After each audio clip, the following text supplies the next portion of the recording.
This is unsustainable. Live pictures there of the House of Representatives. The House Budget Committee Chairman Paul Ryan right there giving his view of why Washington has a debt and deficit crisis. The House to vote in just a few minutes on a significant House Republican plan. That's on the House side. On the Senate side today, these guys right here, a bipartisan group known as the Gang of Six, 3 Democrats, 3 Republicans. They put out their proposal that they believe could help Washington out of the debt and deficit crisis. Let's look at some of the details. It would cut the deficit by nearly $4 trillion over 10 years. Here's some of the immediate cuts. $500 billion.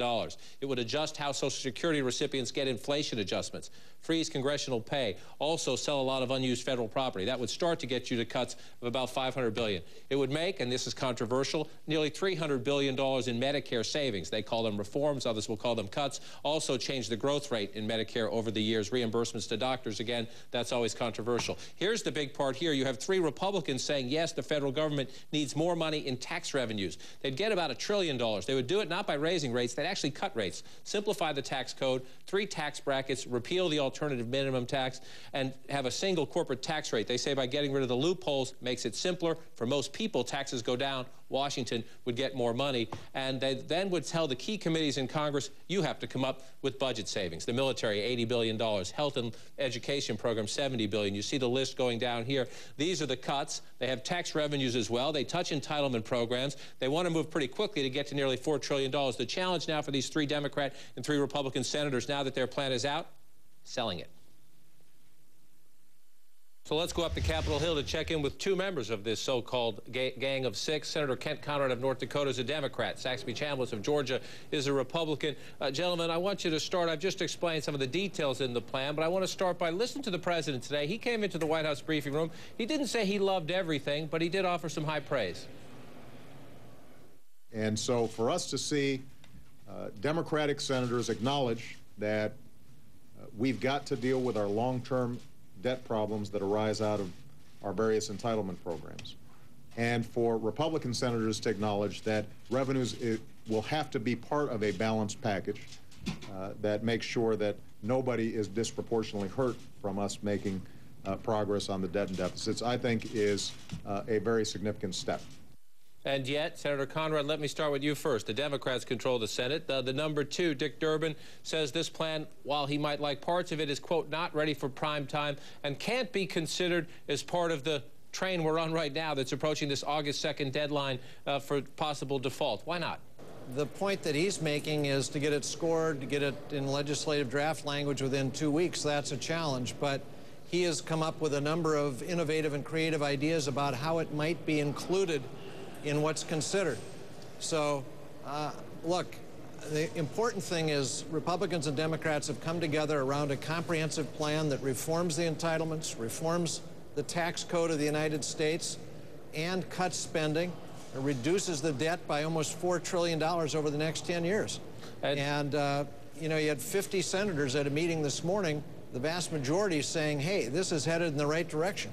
The problem is the other side of the Capitol, where, as you know, the House Republican majority has said flat out, no way. And a lot of those new members, more than 200 of them, have signed pledges saying we will not, under any circumstances, raise taxes. How would you walk across the Capitol, Senator Chambliss, and say, look, I know you don't want to do this, but here's why you have to do it?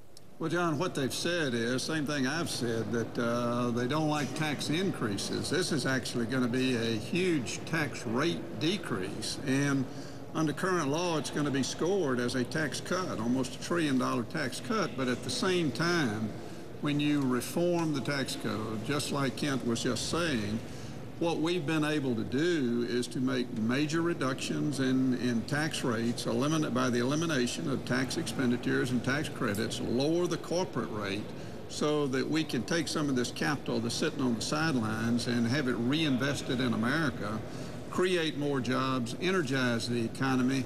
That's the way we need to get to raise revenues, and that's what our proposal is going to do. And so why then, let me stay with the Republican in the group here, why then on the other side won't they have that conversation and say, as long as we get that now, we're willing to go along? You've seen what has happened over the last couple of weeks, Senator. Everyone's back in their corner. Well, I think it is incumbent on the House to look at this, and they may not pass exactly the bill that we may pass over here. That's their prerogative, but this is a foundation. This is a way forward not just for the debt ceiling, because we have never been focused on that. Kent and the other 4 members and I have always been focused, John, on the long-term issue of trying to figure out a way to not require our children and grandchildren to pay this $14.5 trillion back. It just so happens that we have kind of come to the apex at the same time that the debt ceiling discussions were really reaching their end of the road. So whether it's a part of the debt ceiling or not, we are not saying that must be done. The House may still be able to take a different approach and is with respect to the debt ceiling itself. MoveOn.org, a statement out this evening. The Gang of Six proposal appears to ask seniors, the middle class, and the poor to bear the burden of deficit reduction with cuts to Social Security benefits, billions in stealth cuts to be named later, no real effort to make corporations and millionaires pay their fair share. So you have the very same reaction on the left. Are we ever going to get anything done, whether it's the debt ceiling or this plan, if you have reflexive ideological reactions on both extremes? Can I just say, almost nothing that they said is right about this plan. This plan is balanced, it's comprehensive. All of the Social Security savings go for extending the solvency of Social Security. None of it goes for deficit reduction. This talk about balancing the budget on the backs of the poor and the disabled and seniors, they certainly are not reporting our plan, because our plan specifically protects the most vulnerable among us. It does it in every program. Look, at the end of the day, both sides are going to have to figure out how we're going to change a course in which we borrow 41 cents of every dollar that we spend. These ideas that we don't have to make any changes, don't change any entitlement, don't change any revenue program, don't change any spending program, are just wrong. And they are leading our country toward the fiscal cliff and a collapse that would damage everyone. No one would be more hurt than the most vulnerable among us. So everybody needs to sober up, right, left, center. Let's get together and do what's good for America. Senator Conrad, to you first. Do you believe the president will broker this deal, debt ceiling specific, at the end, or is it best for the president maybe to step back and let, whether it's the McConnell plan, whether it's McConnell Plus, whether it's pieces of your plan and something else, let Congress deal with this? You know, I've always believed that this would have to start in the United States Senate. It started here today. 6 of us, 3 Democrats, 3 Republicans, representing the broad cross-section of the United States Senate in terms of philosophy and background.